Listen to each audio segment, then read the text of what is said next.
computer. Good, I'll record on here. Okay, we're recording. Sitting opposite me today is my friend Sim. You all right? Hi, I'm good, thank you. You're right. All things considering.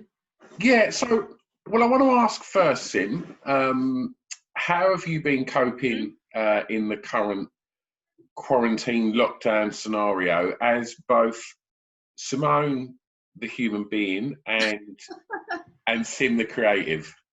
Oh wow. Drinking lots of coffee for a start. Yeah. I didn't cope very well at the beginning. I think it was the whole. I think the seriousness of it all really hit. It kind of hit in stages, and suddenly when we were really not allowed to see anyone, and it was like the words lockdown, isolation, quarantine, all these things felt really surreal. And then they're brutal words, aren't they? They're really they're not brutal words. They are, and they're not really words that we use in our everyday life to describe our lives and how we're living. And I remember like seeing it all on YouTube and on the news, like in Wuhan, how everything had just become very dystopian, very surreal, very quickly. No one on the streets, people really struggling, you know, and you kind of thought, oh, it's happening over there, it's happening in the rest of the world, you know. And then, of course, it's here. So, yeah, it's taken me a while to get into this headspace that I'm at now. I've really been up and down, like completely honest with you, been really, really up and down. Yeah. And I kind of got really low at one point, got a bit depressed about it all. And just felt kind of very alone. And then, but, you know, you have to realise that everyone's in the same boat. It's not. Yeah, but it's not just happening to you, it's happening to everyone. Everyone's had their income and their work cut. And everyone's having to suddenly struggle with that and come up with other ideas and how to monetize certain things. And it's, I don't know, I guess part of the whole thing about being creative without sounding pretentious is that you sort of have to maybe adapt and adjust to what you do, regardless of if there's a pandemic or not. So you sort of employ that side of you, but yeah. Well, I mean, you've launched a podcast whilst in lockdown, so you've been pretty proactive.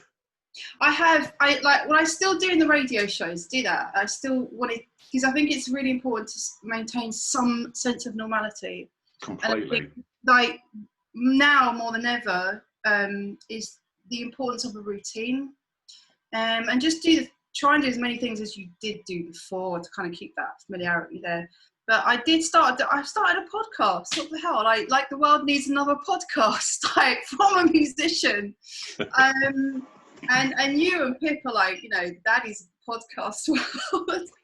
So, I mean, I kind of started it to occupy myself, to be honest. I wanted to do interviews with people that I couldn't necessarily do on the radio show because I didn't have enough time.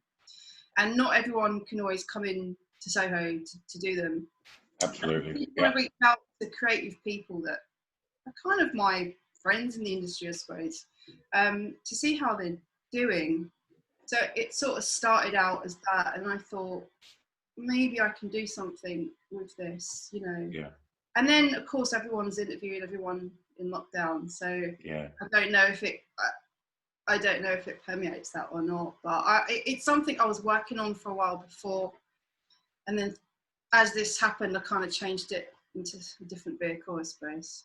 Aside from like it being something you'd wanted to do, you know, have you found it? Because personally speaking, I've been recording a lot of like just radio shows in my shed at the end of the garden for my club and things like that, just because I find it a pleasant distraction from what's going on. Like, you know, I mean, we touched on a message earlier. Like today, we're you know we're waking up to, you know, this awful story about the black gentleman that was choked to death. It was utterly appalling, and I think it's really important to never become desensitized to this kind of violence and brutality, because that's a pandemic in itself. Yeah. The historic pandemic as well. Of course, yeah. In the echoes of this kind of violence, all throughout history. But it's, I mean, in my opinion, for what it's worth, if anybody else, or a member of the public, was to do that, they'd be charged with murder.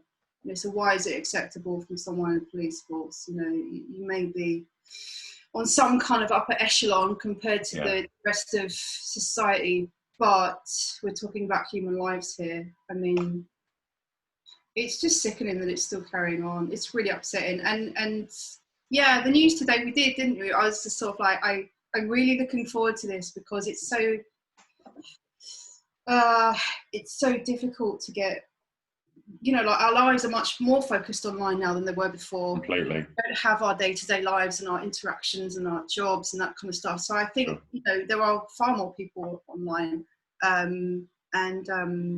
It's sometimes it just all hits you at once. There's a lot of anger out there.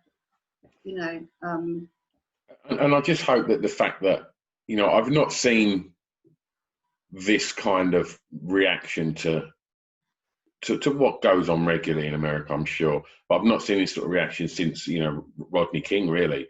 And I'm hoping the rioting and the looting and the fires that have been going on now. Yeah, it's very reminiscent, and I just hope that the fact that it's caused such attention and hatred and anger like that it does get addressed, because fucking hell, Rodney King, what was that, nearly 30 years ago, I imagine.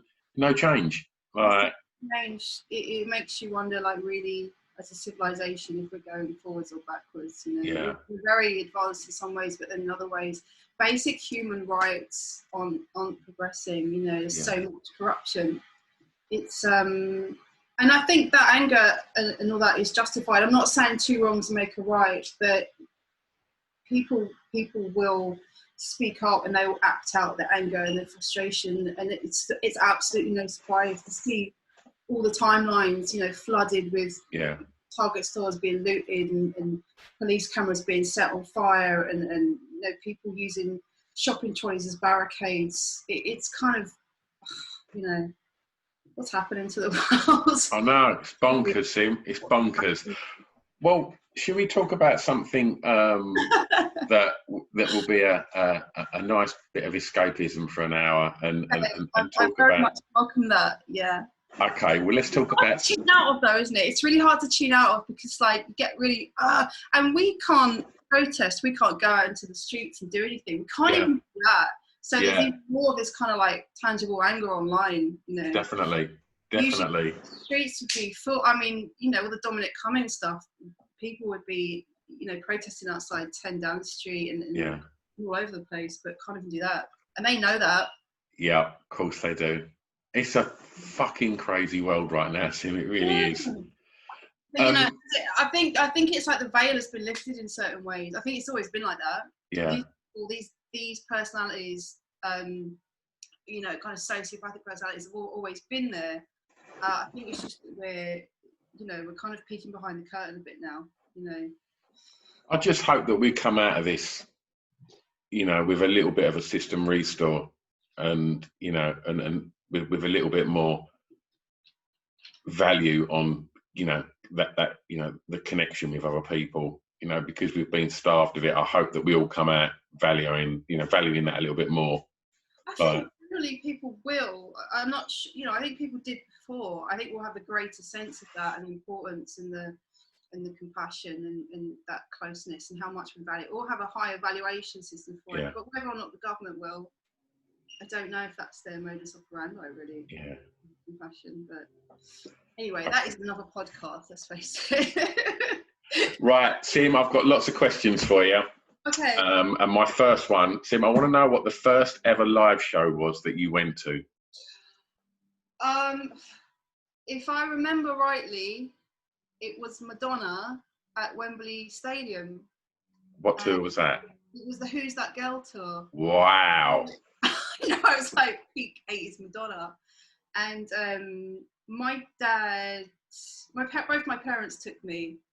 Because when you first come on Off the Beaten Track and spoke music, your dad worked in the music industry, didn't he? So Yeah, so it Yeah. was at that time he worked at Warner Brothers, and he managed to score some tickets, and we got into this sort of like kind of VIP section. And I remember we were in the bar before, lounging around like VIP bars, even when I was like 8 or 9. Just such a blagger, man. And I saw the guy from Hot Chocolate there. Is his name Errol? Yeah, Errol Brown. Yeah. Yeah, and I remember seeing him go, oh my God, it's that guy from Hot Chocolate. But yeah, Madonna, I just remember that, and she was like just being really overtly sexual, and I was really shocked. Yeah. It was amazing. I remember I had a huge crush on Madonna then. I think I don't know how old I would have been then, maybe 13, 14. And I remember there was this thing in Smash It where she had this like 12 or 13-year-old boy on stage with her that was one of the dancers that went on tour with her. And, wow, okay. And I remember like reading this story that he, when they got to wherever it was he was from in America, like all of his school friends and all that come to the gig, and Madonna like gave him a massive kiss on the lips in front of everyone, like on stage. And I remember just thinking, oh, he's the luckiest guy ever. Like Madonna's like kissed him in front of all of his mates. And I just kept thinking, wish Madonna had come to my school and snogged me in front of my mates. Yeah, that's wild, isn't it, being a 13-year-old boy? Well, he was actually on tour Yeah, I remember he was a really cool looking kid and had like little trilby on and was like dancing, in I don't know what video it was, but yeah, she looked amazing. I mean, she was spectacular throughout the 80s, I think, Madonna. I think. Yeah, she ruled it in the 80s, man. I mean, yeah, I can't imagine what it must be like to be that stratospherically, famous. Yeah, but she, it doesn't happen without good music. So that was her sort of heyday, I suppose. Yeah, she didn't struggle for a good pop song then, did she? Say again? There was no shortage of good pop songs for Madonna in the 80s. I think the 80s was all about good pop songs, isn't it? Like we discussed. Right, Sim. Yeah. I want to know what the first live show was that you performed at. Okay, so like, our previous podcast where I had like 7 answers for each question. Yes. Have you done it again? No, but I was thinking, because I did classical concerts when I was at school. Okay, that's cool. Like 11, 12, 13, I was playing in front of people, but that's not really what you mean, is it? You mean in a band situation? I guess so. I mean, was there less nerves in a kind of classical performance? Because I presume you was in a bigger bunch of people rather than maybe a sort of 4 or 5 piece on stage. No, that was the first. I mean, I remember those feelings, the kind of jitters and the anxiety and the excitement and the sort of adrenaline, because our classrooms were the dressing rooms and backstage. Yeah. Everyone, especially, I think with classical music, you have to be so calm. Yeah. And if you're playing violin and your hands shaking and all this kind of stuff, so it was that same thing of getting through a performance anxiety mindset. Yeah. But I think, like, as in terms of a band, I'm trying to think. Long time ago.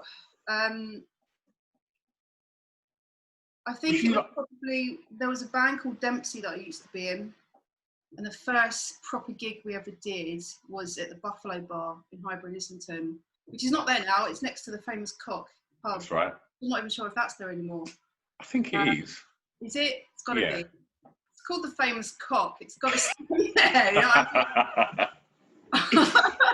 What with a name like that? I mean, come on. Well, yeah, so the Buffalo Bar, which was a really cool venue. Yeah, that was a great venue. Yeah, that was my first proper live show. I remember being ridiculously nervous. I wasn't even in the room. When you do stuff and you're just like getting over it. Like that was different from doing classical stuff. Was there many people there? Yeah, there was about, I don't know, kind of like 2/3 full. Yeah. I remember. So there was a little clique around that band and friends that were in other bands and stuff. So, and it was a bar as well, so it was always going to be. Yeah. Was you confident? No. I think that's part of the thing. Like, I've always wanted to do stuff regardless of whether I'm confident at it or not. If you wait till you're confident to do something, you're never going to do it, because doing it gives you confidence. Yeah. So no, I wasn't confident. And was you confident in your abilities though? no, because I didn't feel I was good enough. But I wanted to do it. I mean, I still don't. Not that I don't think I'm good enough, but I still know I've got a lot more to learn. Yeah. Impostor syndrome, though, you can't help but get away from that, can you? It's always... There is an element of that. I saw a tweet from a really well-accomplished electronic musician the other day on Twitter going, any advice for imposter syndrome? And I was like, you've got to be kidding me. What? You know, and I'm sure there were moments where even... You'd like to think that maybe like even Bowie or someone like that, you know, might have thought these things at the time. Imposter syndrome is a weird thing, because it's like you separate yourself from the whole thing of feeling like you belong somewhere or being worthy. I think there's other things. I think psychologically there's other things tied up with that, but essentially it's down to self-esteem and confidence, which ultimately only grows the more you do something. So no, I wasn't really confident, but I was enjoying it too much to worry about if I was confident doing it. I was having fun.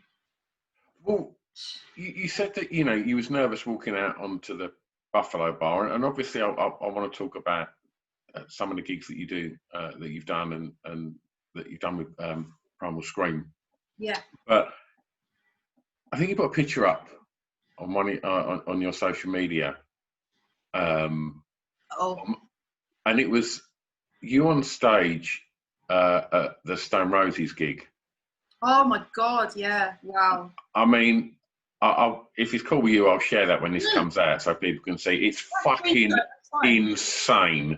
I can only equate it to like when you see that sort of shot of Elton John playing whatever stadium it is when he's on his piano with the baseball bat and the sequin. It looks like that. You're looking badass, Sim, and then in front of you is just thousands. Oh, it's a shot from behind. Yeah. No, I know. Do you know what? That's such a vivid day. I can remember the heat on my face, the sound of the crowd. I felt so calm. I had been, not to go into it, but I had been going through a really awful thing in my life, and that was kind of the end of it at that point.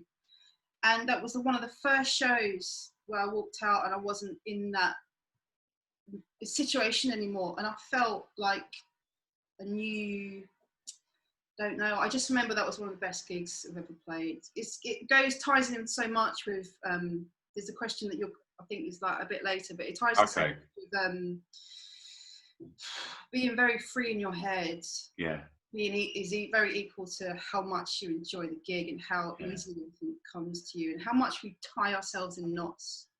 All of this shit is kind of our own, you know, our own. Confidence is kind of like, in terms of confidence, it's very transient, because it's sort of things that are happening in your life can really get in the way of that. But that was incredible, and that venue, and to be there with the band supporting Stone Roses, it's sort of like everything comes full circle. Yeah, if you want to start, you know, you want to get a bit of closure and start something, you know, a new chapter in your life, that's a fucking great place to start, isn't it? It was exactly that, man. It was exactly that. There was such a great vibe all night. And to see, obviously I'd seen the Stone Roses before, but like, they just smashed it out of the park. I mean, we were just dancing like loons. Yeah. Watching them. And there was a triple rainbow. In that, there's one of the pictures where it looks like a triple rainbow. Yeah. So that was like, even that on top of it was like, oh my God, everything's like coming together, man. Oh, wonderful. Yeah, it's a great moment. I won't forget. So, speaking of great moments and rainbows and big crowds outdoors, next question, Sim. First festival you went to? I think I didn't start going to festivals till I was a bit older, like early 20s. I think it was Tribal Gathering. Okay. Proper festival, like on it, and just, you know, whole weekend and completely wrecked for the next few days after. Yeah, it was tribal gathering, and it was kind of when I started my period of clubbing and everything that goes along with that. Yeah. What did you anticipate was going to happen at a festival, and was it what you expected? I think so. Looking back, it really wasn't that good. And That's pretty shit. I think a good time at a festival is a bit of an art form. Yeah. You know, you kind of have to know what to take with you and when to do this and when to do that, and like when to maybe have a rest and when to really go for it. And it's sort of like, it's a bit like training for a marathon. Yeah. You know? And I just went. I took nothing with me. I think I had £20. Yeah. And other things. And my mum, and you know, it was okay. I remember getting a lift back in a stranger's car, and they stopped. Well, with my friend, and they stopped like at a service station, and they bought us like ice creams on the way back because we obviously looked so wasted and awful that they felt sorry for us. We hadn't eaten in about 3 days. Here, have a Solero. Ice cream. Like, I remember that. I remember eating it, going, "Oh God, what is this? Wow!"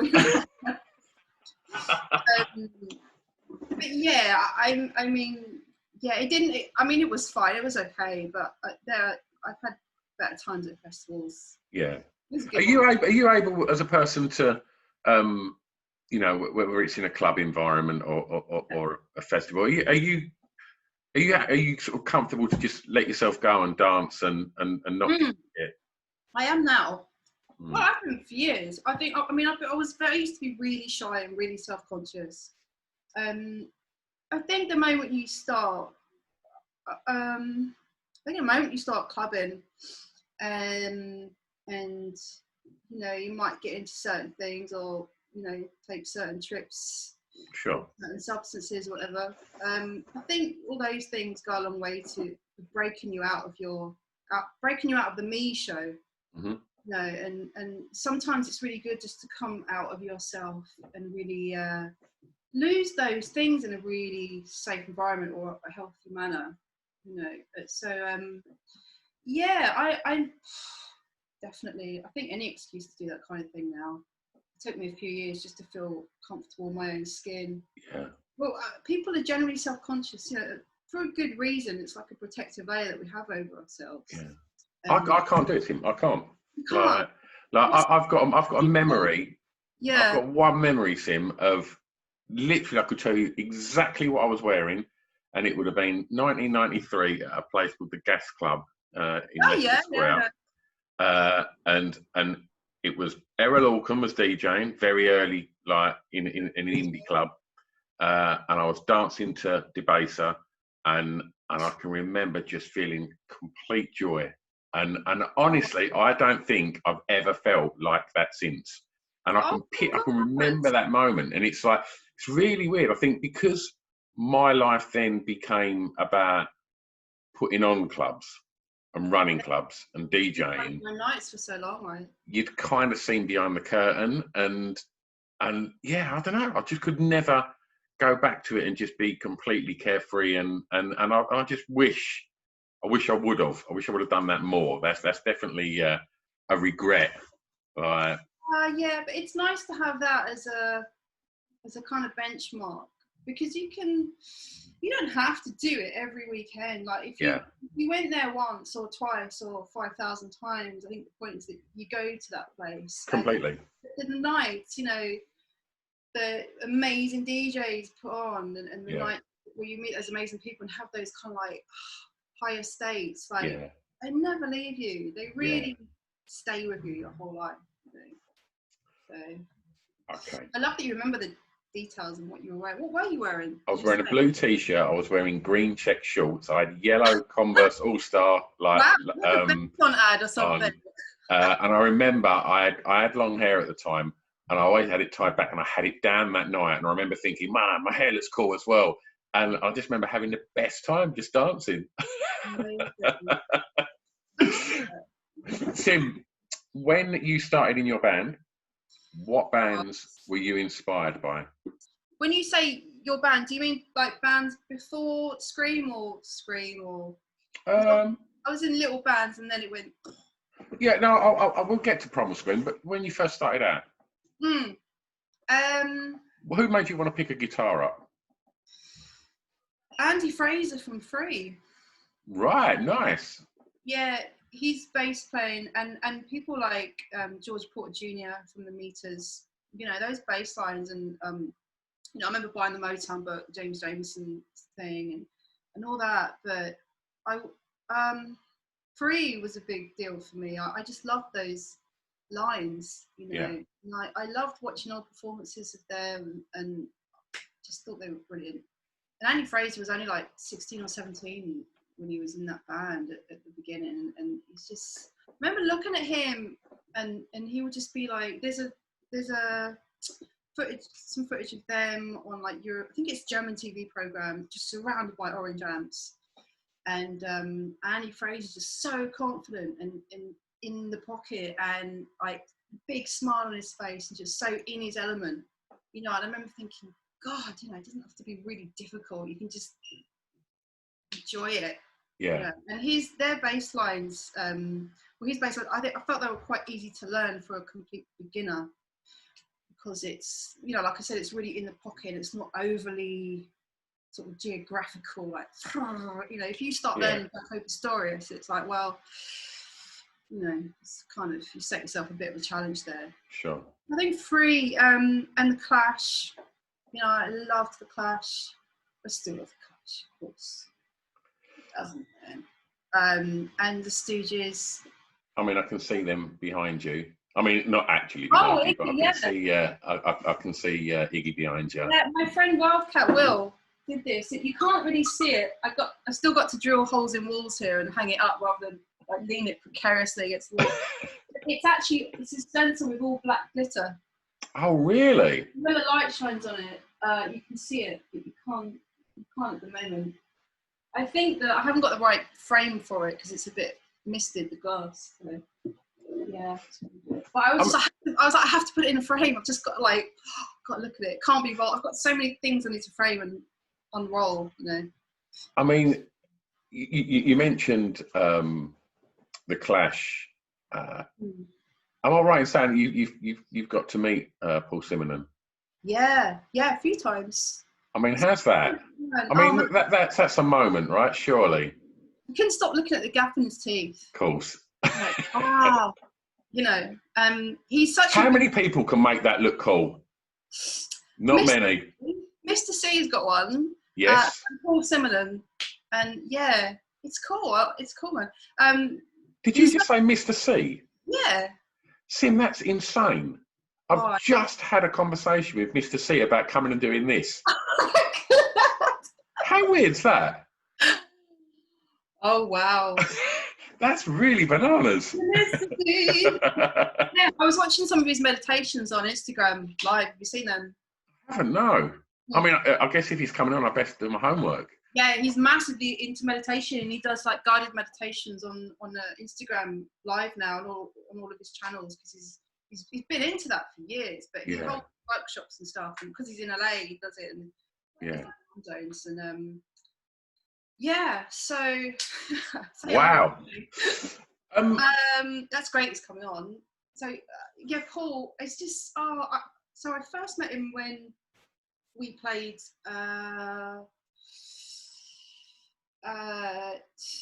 Royal Albert Hall. Just drop that in there. Just leave that one in there. So when I played the Albert Hall, I was hanging out with Paul Simonon. Yeah, you know, just the average weekend. Did my shopping, went to Sainsbury's, Royal Albert Hall. And he came up to me afterwards. So I was like, because I kind of spied him from the corner of the room, and then we got chatting. Because I always want to chat to people. Like if I'm kind of like see like a hero, I think I'm never going to get this chance again. Yeah, of course. I'm probably going to make a dick of myself, but I just got to say hello, you know.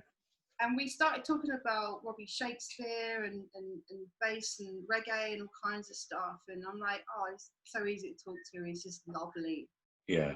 Great energy. And then he sort of cornered me after, and he goes, you know your problem, don't you? And I'm like, oh God, he's going to impart this like base knowledge onto me. He's going to tell me something that's going to change my playing forever. And he goes, your heels are too high. DMs, so you can like stalk the stage and run about a bit. Your heels are too high. And I'm like, okay, Paul Simon. Well, at least the bass playing's all right. Just got to sort your heels out, Sim. Yeah, my heels were a bit high that night, so fair play. Yeah. Okay. What was the first gig you played, Sim? And I mean this with no disrespect to any of your previous gigs. What was the first gig you played that felt like a proper gig? And when I've asked other people this question, I kind of mean like there was things like maybe like a rider, and there was, you know, and all of a sudden, you know, you didn't get a 5-minute sound check, and then the engineer just completely pulled all the faders down once you'd finished your sound check. Like, you know what I'm talking about, right? Yeah, you know, like 12 o'clock at Reading Festival. So yeah. 3 people. Like, what felt like, wow, this is I guess this is what I thought a gig would be like when I was growing up. Yeah, the first one that comes to mind was my first proper gig with the Scream, because we flew to Hong Kong. We did a live session for Maida Vale. So it was like live radio was my first thing I did with them. No pressure. And then we flew to Hong Kong and we did the gig in front of 30,000 people at Clock and Flap. Yes, it's called Clock and Flap. Get away. I mean, there's only like other parts of the world that can get away with calling it. Of course. We've got the famous cock, it's fine. Yeah, we've got a famous cock, man. It's all level like so. Yeah, that was it. And it was kind of, we did it just by the harbour, so we had this beautiful backdrop. And people just went insane, and I was like, wow, okay, this is kind of what it is to be in front of a crowd like this, and be on stage, and how it feels. And this is like, that was that level of nerves. Now this is this level of nerves. And tell me about the moment before you walked out on stage. What was going through your mind? What, you know, what did Bobby or Andy say anything to you, like knowing it was your first gig, like, you know? Don't fuck up. Your heels are too big. Your heels are too high. Yeah. No, there's never a kind of, you know, there's never kind of some sort of seance group hug, high five going on. Everyone's just chilled, and you know, Daz is shadow boxing, and we're all doing a bit of a stretch, and you know, telling a couple of jokes or something. It's not, you know, there's that kind of tentative just before you walk on stage thing. I love that though. Yeah. I love that. There's not much else that's like that. Being on stage is slightly different, and then there's that just before you go on stage where you're like hyper aware, but then feel yourself going into the zone where you're like, you stop thinking. Yeah. Like, that part of your brain just starts to shut down. I can't remember on that specific gig. I just can't remember. I just remember walking out on stage. Can you remember the song you started with? Might have been Moving On Up. Right. I'd have to look at the set list. You know, there's like setlist.com or something. Yeah. Yeah, that would be nice to know, wouldn't it? The first ever actual song I played with them properly. Yeah. It was probably Moving On Up, maybe. Yeah. But I just. So afterwards, was there like a euphoric sense of kind of relief as well, and that you'd got the first one kind of under your belt, and it was, you know, it weren't the Buffalo Bar, it was fucking 30,000 people. Like, you know, did you feel like, right, this is a bit of me, I want some more of this? Definitely. Yeah, that this, I want some more of this. It was one of those, and I was kind of happy that I just got through it and didn't play any bum notes. Yeah. You know? But I felt strange. I remember feeling strangely calm, really. I've had gigs at smaller venues, smaller crowds where I felt more nervous. Yeah. No. Why do you think that is? I think a lot of it is your state of mind at the time. Sometimes you can't control how and when your mood sort of goes up and down. sometimes if you do gigs in London, like, or your hometown where your family and your friends are there, or you know that quite a lot of well-known musicians are going to be there, you're like, it's like anything, you put that pressure on yourself. Yeah. Suddenly your ego gets involved and go, ooh, you better not do anything that makes you look like an idiot, you know. Yeah. So how does it feel? Because I know you're good friends with Manny, and obviously we spoke that you played with the Rosies. How does it feel? Manny is just like, he's awesome. So how is that playing bass?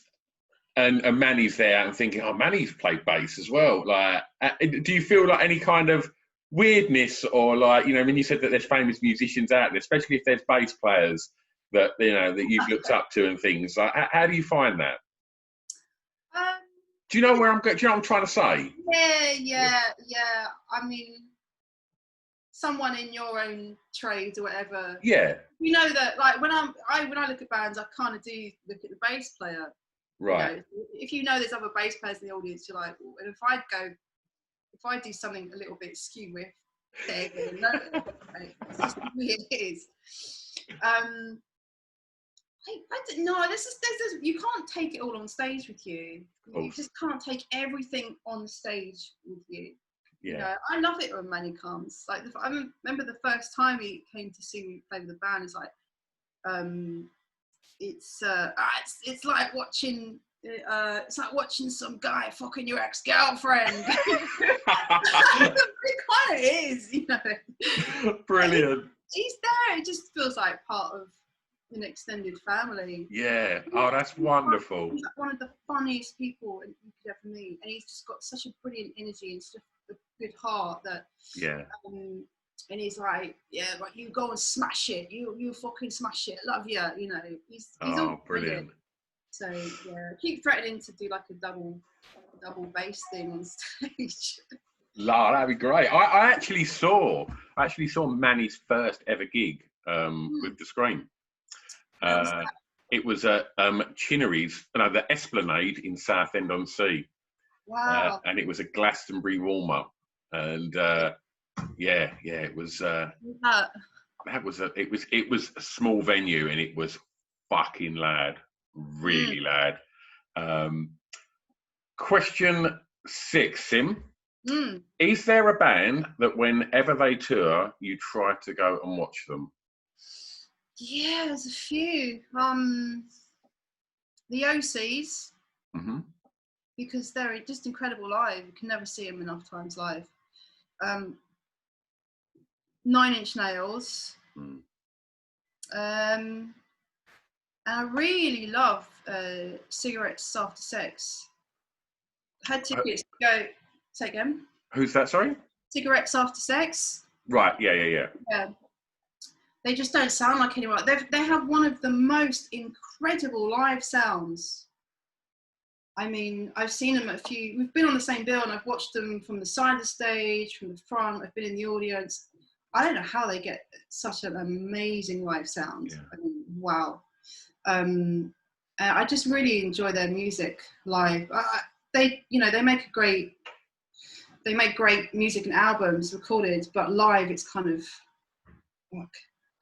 all these bands really. I think the same could definitely be said for 9 Inch Nails. 9 Inch Nails live is quite the experience, isn't it? I saw them live for the first time ever a while back when they did the Robert Smith Meltdown at South Bank. That's right, yeah. And that's kind of a weird thing, you know, seeing them in a seated venue. Yeah. Because you just want to lose your shit, you know. It's so weird, Sim. I found myself at several gigs where they're bands that I grew up watching, and all of a sudden they're seated, and I just think, oh no, what's happening to me? I don't want to sit down and watch the Lemonhead, Sim. I want to pretend I'm 18 again. I don't want to be kind of sitting down stroking my beard. It's like, fuck's sake. I literally had 2 in 2 weeks. I went and saw the Lemonheads do Shame About Ray at the Barbican, and then and then I saw Grantley Buffalo. And they were 2 bands whose albums in the early 90s blew my socks off. And And the thing was as well, Evan Dando walked out on stage and he still looked fucking 21. And I was just... the same. He looks the same. I don't know what is going on, but he looks the same, yeah.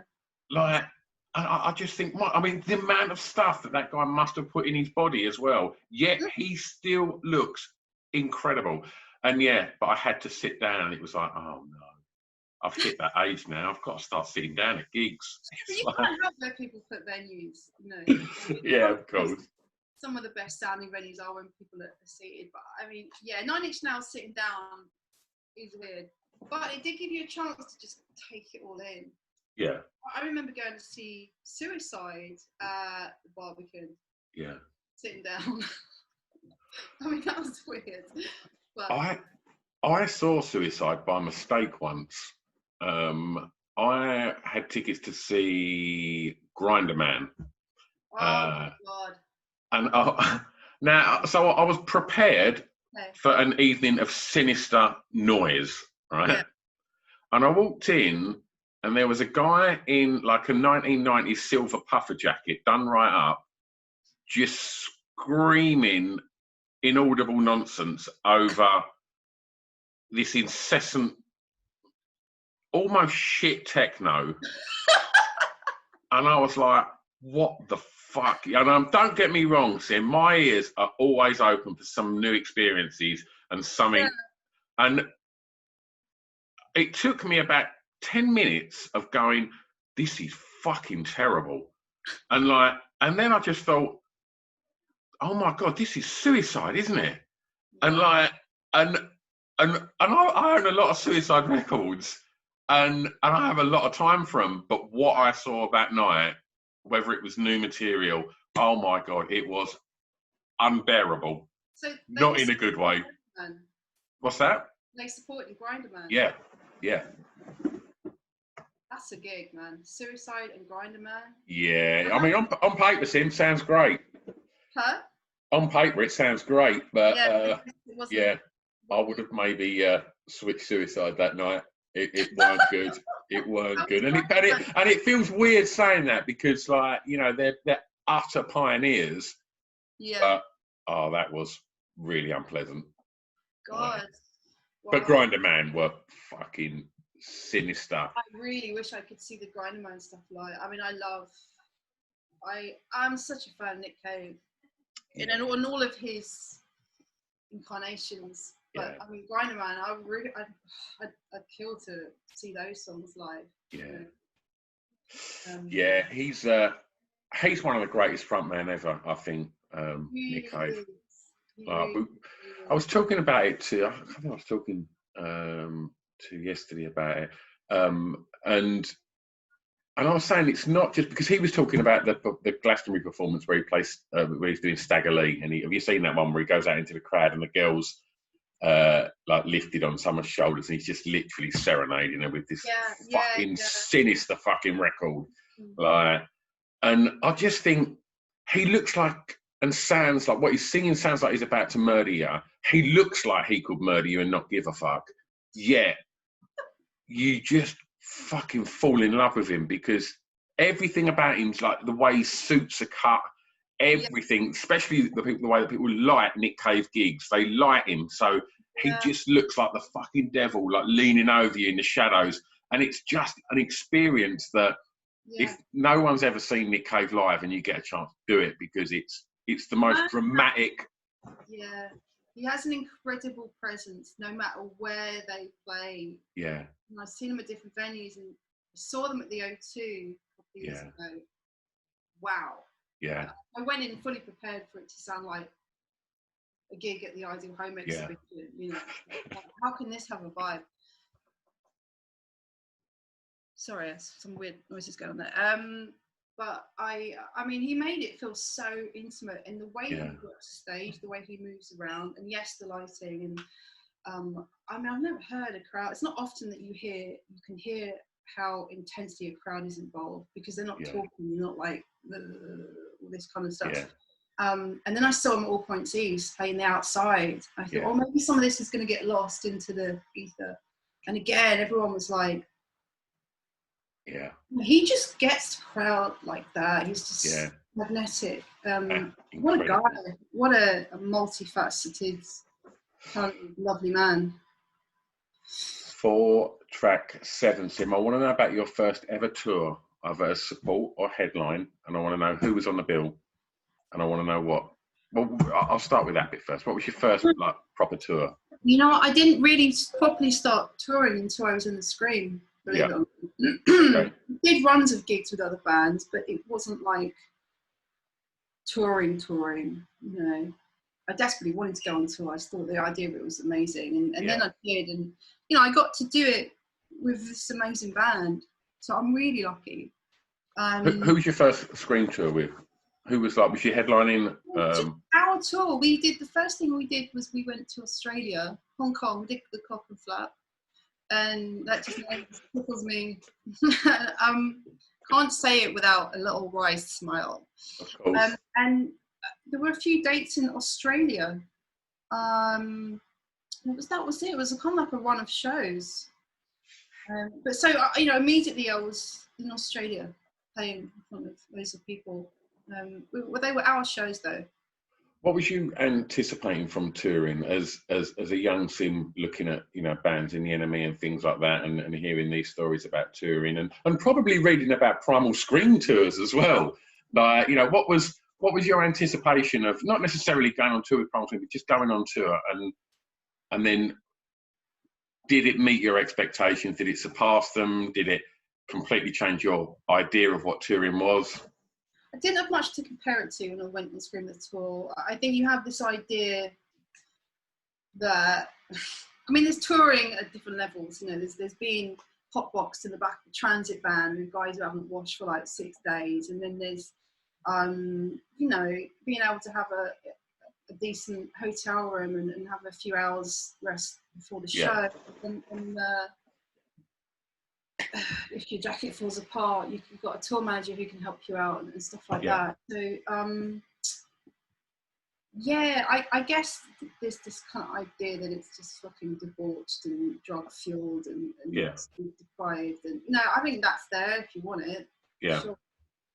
You know, it's just a bit more grueling when you do that at a lower level. It's harder. It's like, that's why I think it's okay when you're 19 or 20 or 21. Yeah. But like, you get to like your late 30s, it's sort of like,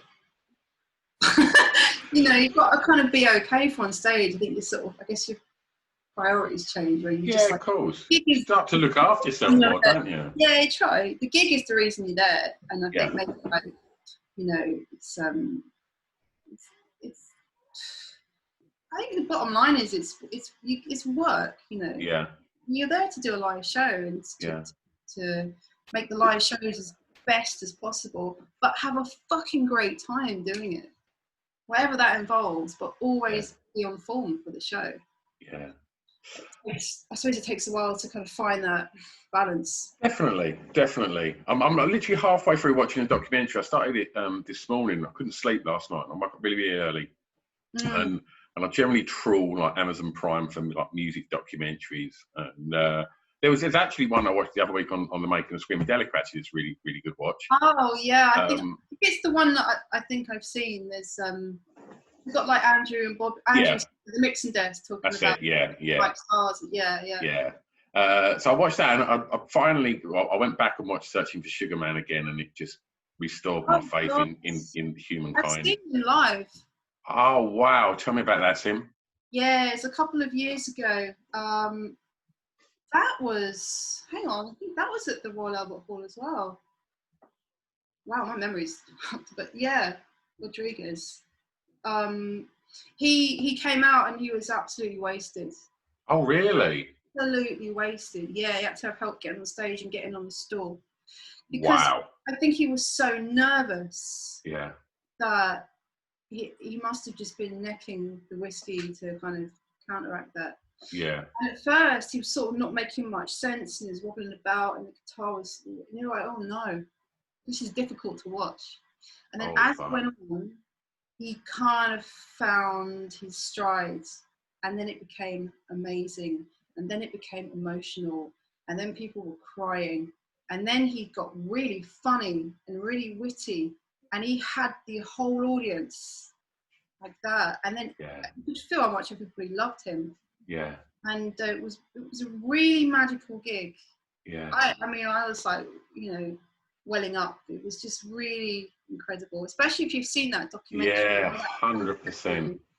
100%. So that's a must see. Good. I've literally was halfway through one this morning, which was the story of the drummer in Hull. I don't know if you've seen that yet. I think it's Patty is her name, and it's talking about like the career of Hull and all of this stuff that she documented. She filmed so much stuff. And there's like so much footage of kind of like Kurt with like, baby Francis, and it's a real kind of, it's all footage I've never seen before, and it's that looked like that was a very difficult band to be in. Hull, there was some carnage. There's a drama going on with that, and it's everything. Yeah. It was bananas. Just as a side note, Dock and Roll, the Dock and Roll Festival have a film channel now, and they're a festival that only do music documentaries, and they have a Dock and Roll TV. If you go on it, there are so many amazing obscure music documentaries on it. Wow. I mean, where's this? Is this on YouTube? Is this on? They're friends of mine that run it. It's just called Dock and Roll. Yeah. But Dock and Roll TV. Yeah. Look at that. There are just amazing music documentaries that they put up, and they've been working for a few years, like with the festival, and now they have the streaming service.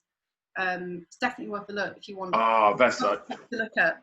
Nothing gives me more joy than a good music doc. Sim. Oh yeah, and they do all the ones, not to quote your podcast, but all the ones that are a bit off the beaten track. Yeah. Well, that's what you want, isn't it? You want to kind of on iPlayer or Amazon Prime and stuff like that. Bands you've never heard of. I remember them doing one about the band Death, but didn't really know anything about. Yeah. Yeah, really good. Oh, I'm gonna go and check that out when we're done. Question 8. Tell me some of the bands and artists that you've really enjoyed touring and playing with.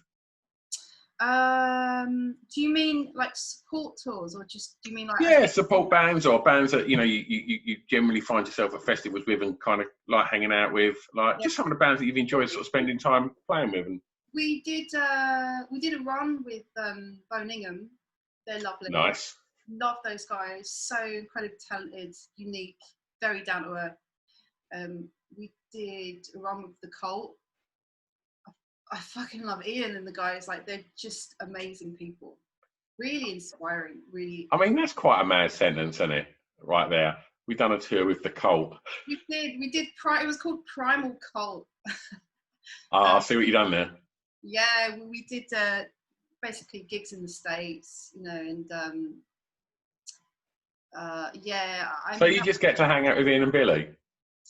Kinda. Well, they kind of keep themselves because obviously we travel separately, and then when we get to the venue, they sound check, we sound check, and then everyone needs their kind of time to eat, rest and rest stuff. So mainly after the show, when people are a bit more. There were moments before. There were these little moments that when you are touring with a band, you don't want to get in each other's hair or hassle each other. Yeah. You really respect that they have to kind of get into a mindset before they go on stage. So you're just respectful of that. But then there are moments where you're both walking down the corridor, you share you might be eating at the same place, or you're hanging out in the dressing room or something. And it's just these little magical moments that kind of make touring really memorable and special. Yeah. So those guys, God, who else? I think. I don't remember. They're the two that come to mind, really. I mean, there are bands that you sort of catch around the same festival circuit sometimes. We played a couple of times with Johnny Marr last year as well. He's just a lovely human, and sometimes you can dovetail somebody around if you're on a tour with them, or if you keep seeing each other on the same festival bill and stuff. You can say hello. So Johnny's done your podcast, hasn't he? Yeah. He did a great one. He's so interesting. He's like the most in-depth chat I've had with him, because I've chatted to him on my radio show a couple of times, but this was... Oh, fucking hell, Sim. How many times have I got to tell you that he's my dream guest? And now you're telling me, like, yeah, he was just such a good chat. And I've had him on my radio show twice. Fucking hell. I'll send you it, and then you can edit your voice into it. So that'd be amazing. I can put you in touch with him. So tell me, like a little bit about the podcast and the kind of, you know, the sort of structure of it, and is it, what's the kind of sort of format of it? Oh God, I wish I had a format. Is it just just a good chat? Cool kind of thing. I don't really ask the same questions every time. Yeah. It is loosely based around what's going on and how people are sort of coping in lockdown. Because I think it's good for people to know like how their favourite musicians are doing and their favourite creatives, and it's interesting for me, to kind of get advice on, what should I do, how should I approach this, what should I think about, and it's a little bit of the backstory of how they came to be doing what they're doing, and some of it goes off on a tangent. I try to keep it about music. It's mainly music and people in creative industries. Some of my friends are stand-up comedians that I'm going to get. Some of them are radio hosts, as well as musicians, some DJs. So all within sort of creative fields. Yeah. I'm interested in how this period of lockdown affects that, and what people are doing to adjust to that. So it's a lot about that. It's mainly an hour. Johnny's was 2. Sorry, not rubbing it in. Fuck's sakes, I'm all right. I owe you a pint, man. So yeah, and something. I kind of try and treat it like we're just sitting in a bar having a drink, or a sparkling water, about life and music and stuff. Yeah. But yeah, I like yours because yours is a bit more structured. I think that kind of gives you getting. So I'm really experimenting. I'm not an experienced podcaster, so I'm kind of getting to grips with it. Like, I've interviewed people on the show, and that's always like a bit more of a constrained time frame. So yeah, but I think there's more pressure in what you do there, Sim. I mean, you was kind enough to invite me on your radio show, and I was petrified. I was so nervous, because like live radio was really strange, and it was, I'd never done that before. I thought it was really quite sort of intimidating. And then literally, if you remember rightly, just before we went to go on air, one of Primal Scream walks in the studio as well, and I was like, oh, well, this has really weirded me out right now. People gravitating to you. Scream magnet. Definitely live radio though, than doing the pre-recording. Yeah. So hung up on the editing after it. Yeah. But in regards to any sort of structuring podcast, like, I mean, this is obviously a different format to the normal one that you've done already, but it was just in times of lockdown, it's like, well, I'm going to try and reach back out to the people that I've really enjoyed chatting with. Do you know what I mean? And like, that was the first time we'd kind of chatted, and I like to think we've become pals. Do you know what I mean? And you've come and DJ'd for me and Pip and stuff, and we come on the radio show. So I love that, by the way. I can't wait till we can do stuff like that again. I know, mate. Tell me about it. But the reason that I wouldn't say it's that structured, but them little questions I have, they're just a little anchor points, just in case I need to fall back on something. I can go right, and then so for this track, and then it's the answers are not that important. It's all the stuff that kind of fills the spaces. Yeah, I have those points. I have those sort of points, things. Little anchors. I mean, I did. You what? Oh, anchors. Yeah. I was interviewing someone the other day, and I had my notes, like, on your iPhone, and about 10 minutes. It was like an hour interview, and then 10 minutes into the interview, I accidentally deleted all of the notes. And then, I mean, it's not like I didn't know this person, but still, there was so many things I wanted to cover, and then I looked and deleted where it would have been, and it's like, nope, I've deleted it from the deleted. I'm definitely shit creek without a paddle. So I was just, as they were talking, I was going, there. You know, so then they finished talking. I was like, I managed to get through it, but well, look, when this episode's finished, I want you to tell me who that is. I'm going to listen to that one. I'm going to see if I can work out the exact point when you just think, oh fuck. Yeah, in the background because it's on their audio file. Well, you know what you got to do, because I was watching another music documentary about Dusty Springfield the other day, and Dusty's iconic wrist flicks that she would do, all of that, which I'm doing now on camera. I don't look quite as, yeah, there you go. Like, Sim's looking way more graceful than me doing it. But she used to write the lyrics on her wrist. Oh. So she would do all of this because it helped her remember the words. I think it's amazing that lead singers like can remember all of the lyrics. Like when we're talking about people like Nick Cave. Yeah. I've never seen him forget a lyric. You know, I just think it's like must have 300, 400 songs to his name without the poetry. No, I mean, you know, I got so much respect for that. That's another. It's just another discipline in your brain, isn't it? I mean, I guess it's like remembering a bass line or remembering a guitar part, but you know, and when you've written it, it kind of goes into your head anyway. But nerves can really throw you off sometimes, and the first thing that would go if I was a singer would be like, you know, lyrics. Yeah. But yeah. Next question: with gigs, recording, releasing, what differences have you noticed in the industry now to when maybe you first started playing music? Gigs, recording, and releasing. You're lucky you're in a band that's kind of got its mindset right on all of them things. Do you know what I mean? I'm in a bit more of a privileged position. Not that I was never in bands before, but I wasn't in a band to a degree where. What I meant by that was I didn't mean that you was privileged to be in Primal Scream. What I'm saying is Primal Scream is. You know, obviously I am. Yeah. A viewpoint in that sense. But Primal Scream's mindset of, you know, politics and standing and they're on point. Do you know what I mean? Never question their ethics. That's what I kind of meant. Yeah. Do you mean like how I feel the industry's changed? Yeah.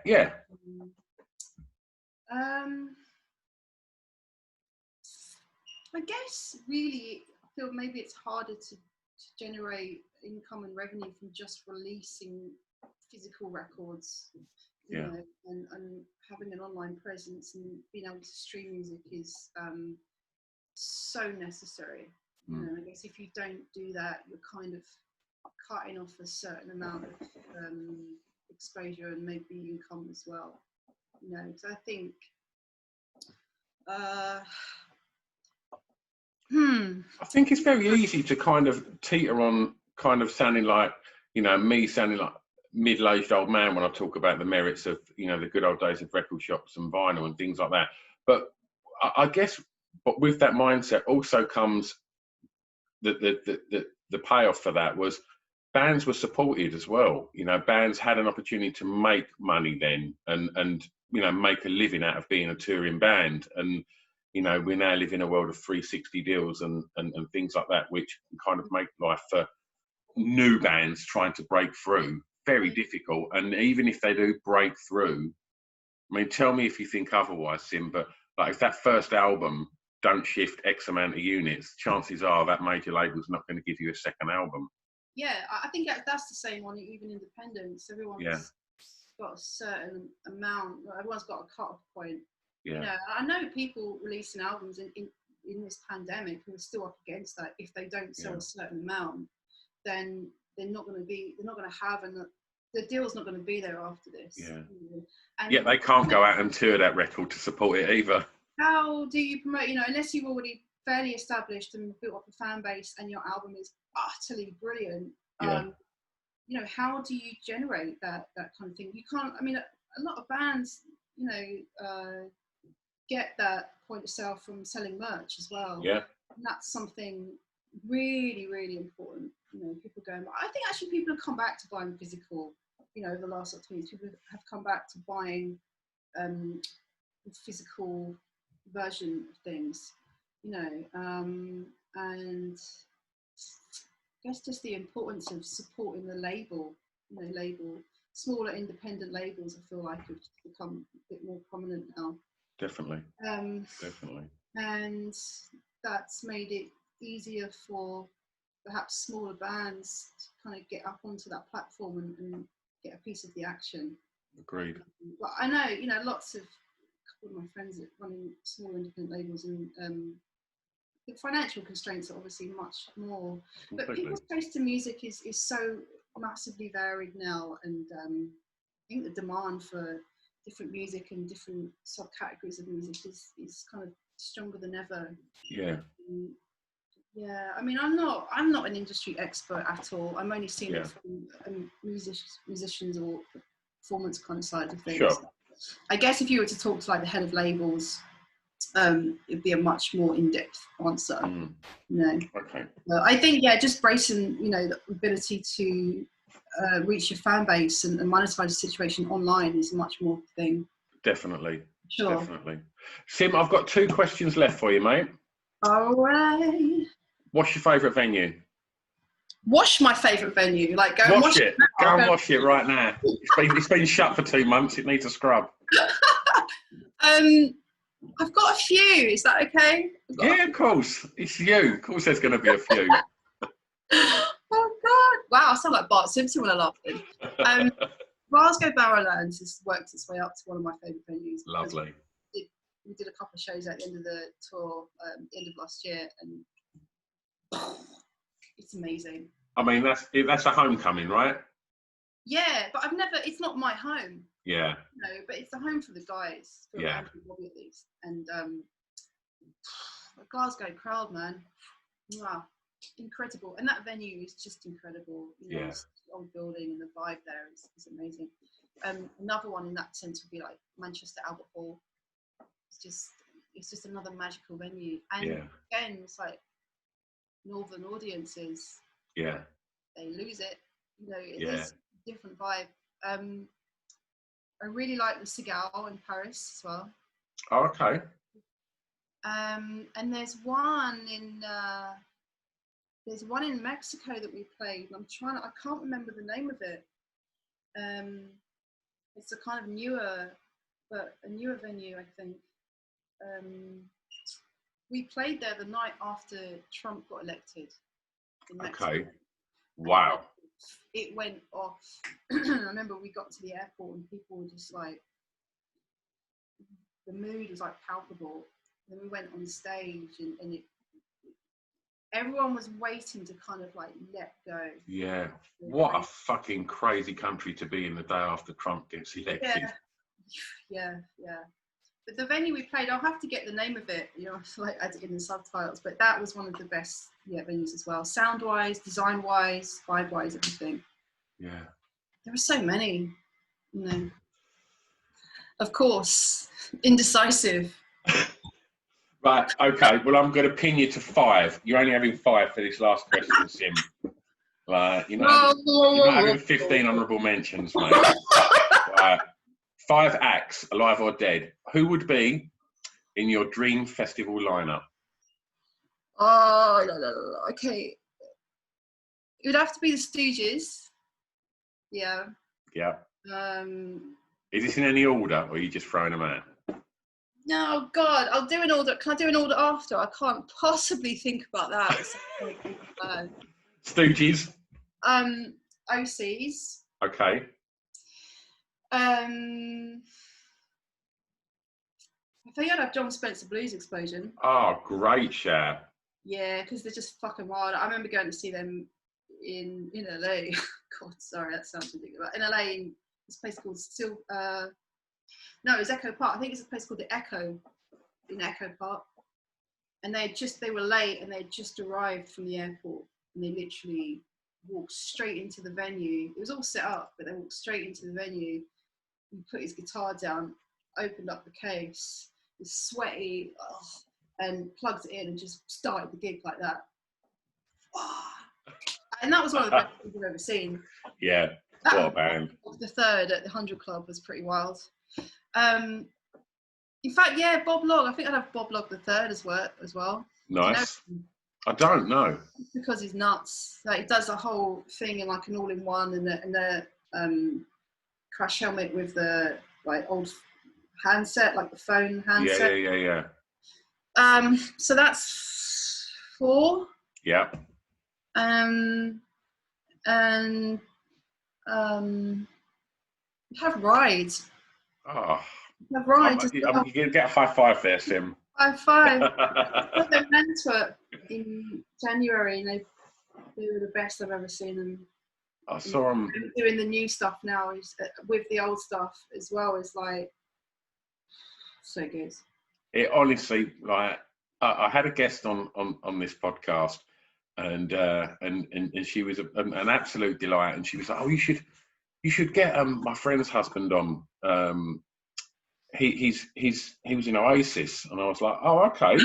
I said, like, "Who's that?" And she went, "His name's Andy Bell," and I was like, "He's in Ride." Like, I ain't bothered about Oasis. I mean, yeah, they're cool, but he's in fucking Ride. And so yeah, she facilitated it to get Andy to come and chat on this. And I mean, Andy's done your podcast, am I right? Yes, yeah. I mean, what a lovely guy, right? He's lovely. He's just lovely. So down to earth, incredibly talented, very interesting. You know, just very calm. Yeah. You know, lovely. So, how many episodes are out now, Sim? Oh, just 2. I've got about. I mean, I've got like series 1 is about maybe 7 or 8. I couldn't possibly tell you who's coming on because it's a surprise. Okay. Yeah, I've had Ghost Poet so far, who was brilliant. He has an amazing album out. Okay. And Johnny as well. And then I've got another one. It's weekly. I try to drop it every Monday. Okay. And where can people listen to that? You can go to iTunes or Spotify or Acast, and it's just called Closer with Simone Marie. Sim, I will put links to it when I put this out.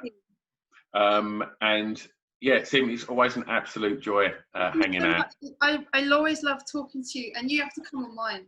I would love to. Nothing will make me happier, Sim. I love hanging out and chatting tunes with you. And you're the only other person I know that likes Terence Trent D'Arby. I re-listened to that interview, and I kind of like, I should not have said that. Just shut up. If you're wondering what that is, go and check out Sim's first appearance on Off the Beaten Track, where she talks about getting a phone. It was a phone call, not a letter, wasn't it? It was a phone call from Terence Trent D'Arby. Oh, amazing. Sim. All of Stu's other podcasts. Sim, thanks so much, mate. Thank you. Take care, mate.